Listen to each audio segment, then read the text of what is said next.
Run high now on BBC Two as we consider whether there's no such thing as an accident. 232 miles of road, carrying over 40 million vehicles a year. The M6 is the longest and one of the busiest motorways in Britain. 24/7, 365, the M6 is solid every day of the year. Outside Birmingham, it meets 4 other motorways, and keeping them running is a constant battle for time and resources. There are 101 different jobs on this motorway, yet not one motorist is aware of what we do. A hidden army of men and women work day and night. You ever lay down on the M6? I have. And I've played football on the M25. Whatever the weather.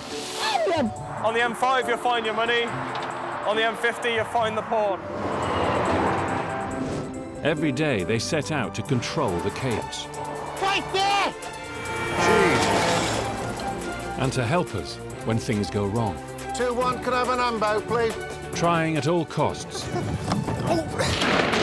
to keep Britain on the move. Oh, God. Please. Oh, I think my tyre's blown. You should call it the Mad 6 instead of the M6. The motorway. Life in the fast lane. No such thing as an accident. Now we're going to go onto the motorway. Now you've had some experience with the dual carriageway sort of thing, but today we're going to look at going into bigger motorways, more lanes. This, you will find, will be a little bit different, a little bit more intense, all right? What should we talk about now? I don't know. We could talk about how people drive, how bad they drive. Oh, the motorway.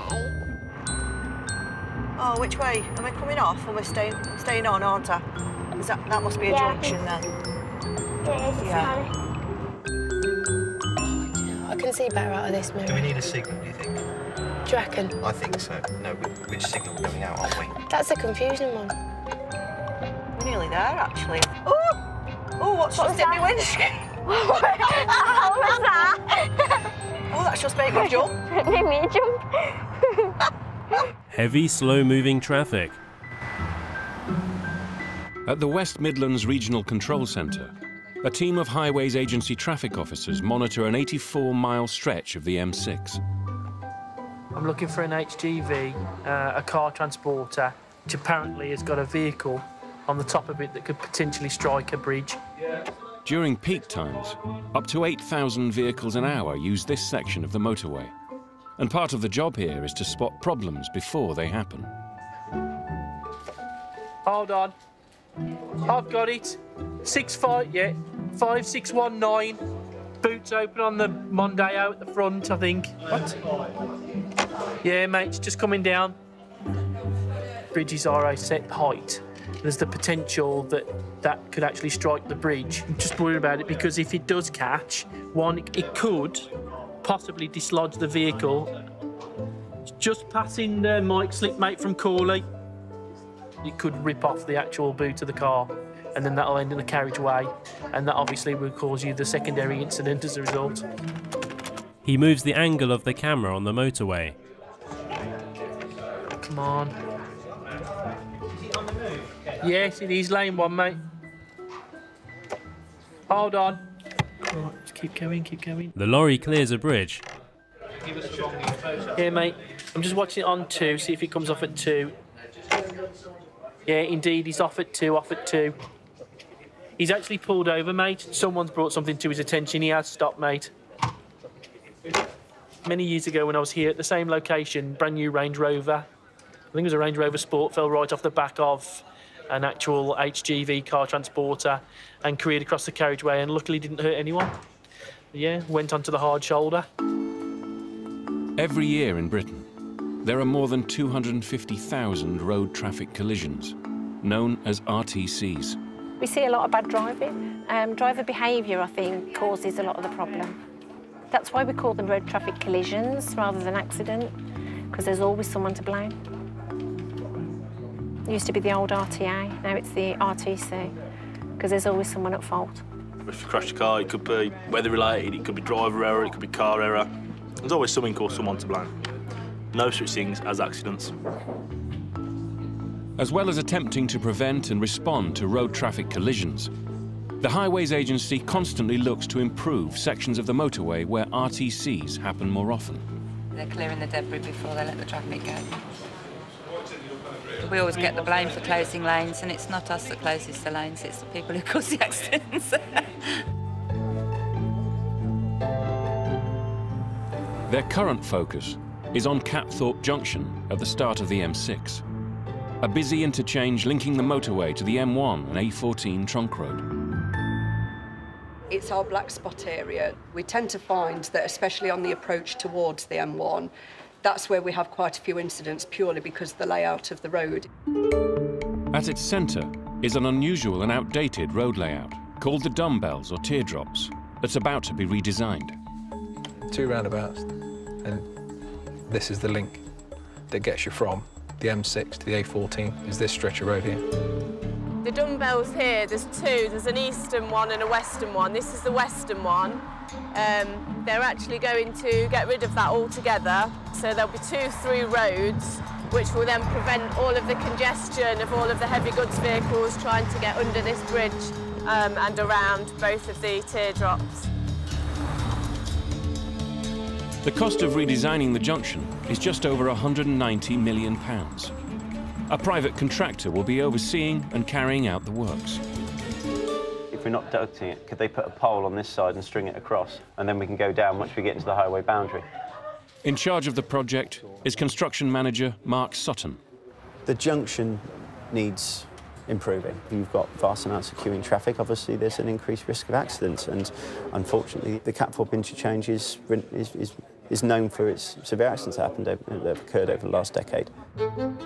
The design to replace the old dumbbell system will take 2 years to complete and involve building 6 new bridges, 4 new slip roads and a local link road on 78 acres of newly acquired farmland. I've just got a call from our general foreman out on site, and he's released the bulls into the field.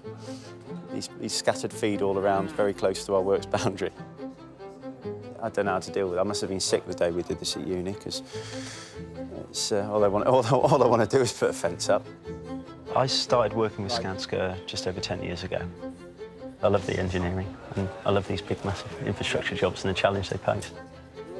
Everyone else can sit in an office and maybe they get a report produced at the end of the day. We can actually go out on the ground and you get to see the bridges, the roads, the highways, and they're there for the lifetime. Whenever a civil engineer drives down and he's got company in the car, they're always bragging about what they've built and showing off the structures that they've done. But for the local community around Catthorpe, the construction of a safer and less congested junction is a mixed blessing. Is that the slip road there as well? The slip road will come, start from the far end. Michael and Susan Grindle have owned their farm next to the junction for the last 40 years. All these trees are going to come down. They've got to come down. So what's going to happen is they're going to get more noise and more light. I just think it's an awful shame when they take this land for these roads, which we'll never get back. You know, we're supposed to be a green and pleasant land, and we're just getting built upon.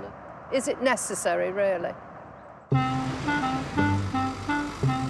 Every day, Michael Grindle and his sons have to negotiate motorway traffic to get to their fields. Now they'll have to contend with months of roadworks as the junction is redesigned. It's a very strange junction. You've got motorway traffic and local traffic intermingling, which is never a good thing, really. We're both sides of the junction, really, and we've even got a field right in the middle of the junction, which we call the triangle field, because it's a triangle for obvious reasons. You know, we've always had to use that junction. We've lived with that junction. I mean, it's going to be a headache because we won't be able to get to it that way. So we don't know yet. We've in talks with the Highways Agency and Skanska about what they can provide for us so that we can get to that land. It's going to make it, to be polite, a pain. Cows feeding in a shed. It's not just the local humans who could be affected by the roadworks. Otters. Otters. We are supposed to be fitting an otter ledge to the A14 bridge. That one? Yeah. Hedgehogs, there is no Skanska requirement, but it specifically says we need to produce a poster for hedgehogs. Can they read? Yes. Very clever hedgehogs in this area. Keep out. Yeah, don't come this way. Amphibians. Yeah. So the first one. Newts. Leave that area clear until after the newts have been relocated. Yeah. OK, so newts. OK, I'm happy with them. OK. Out on the ground, Environmental Coordinator Richard Waddell works with both the ecologists and the Skanska engineers. We'll leave that maple in and we'll just from the maple up. The issue we've got here is Skanska want to get rid of this hedgerow and all this vegetation here before the birds start to nest. It's pretty warm at the moment and normally the birds will start nesting from March, but there's a risk they'll start nesting now because it is getting quite warm. But the newts are likely to be hibernating in the hedgerows, the base of the hedgerows here. So they've gone into all the other areas of site with large machines to get rid of this vegetation. But here they're going to have to come in with chainsaws, pull it out by hand, make sure they don't trample on any newts. And then once your guys get in there in the thick of it, if you can make sure that you're keeping the remaining stumps a minimum of 150 mil, 6 inches above the ground. They're a protected species. They're a European protected species. We've got a good population of newts in this country. They're still on the decline, but because of that, we have to protect our population of great-crested newts. For now, the base of the hedgerows in this section will remain until the newts awake from hibernation and are then transferred to their breeding ponds. I've never seen a newt. I've never seen a great-crested newt. And I've definitely not picked one up. You need to be licensed to pick one up. Traffic flowing steadily under blue skies. From a lorry driver tapping his hands on the wheel, to a motorist shifting in his seat to get comfy.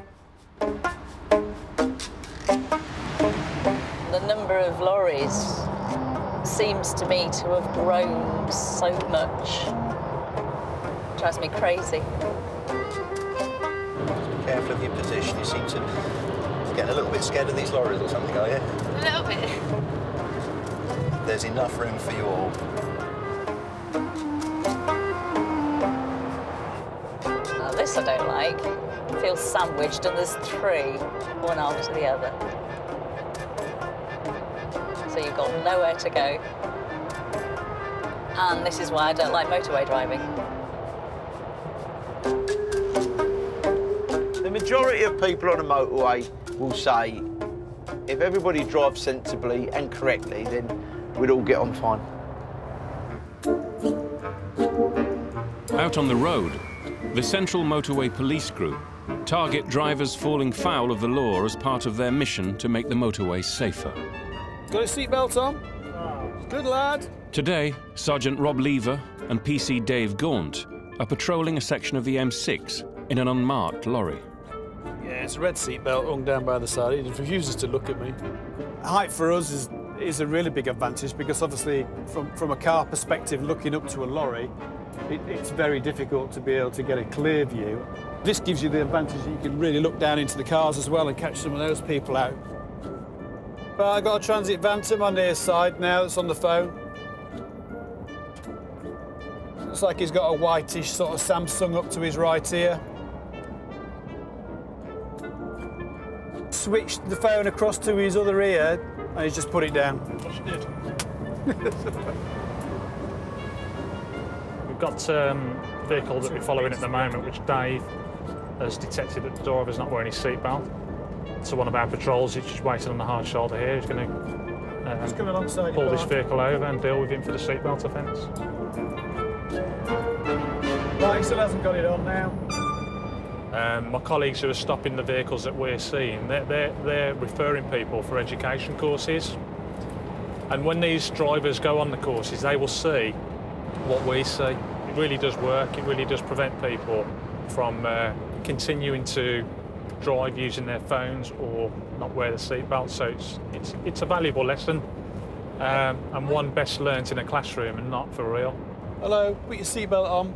Put your seatbelt on.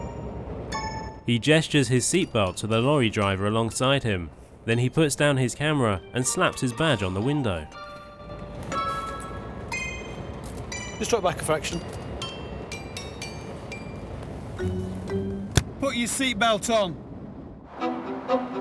Looking down on 3 lanes of steadily moving traffic. A police car joins the motorway from a slip road.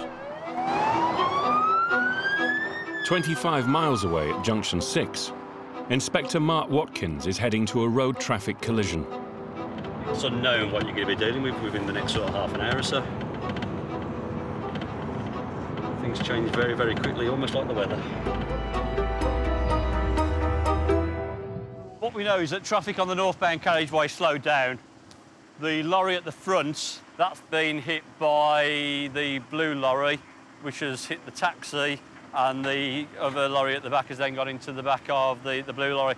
Amazingly, the driver of the blue lorry, his cab has actually come off as part of the collision and has landed in the carriageway.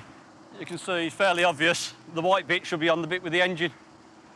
You would expect there to be really quite serious injuries as a result of this, and amazingly, everybody has walked away from this.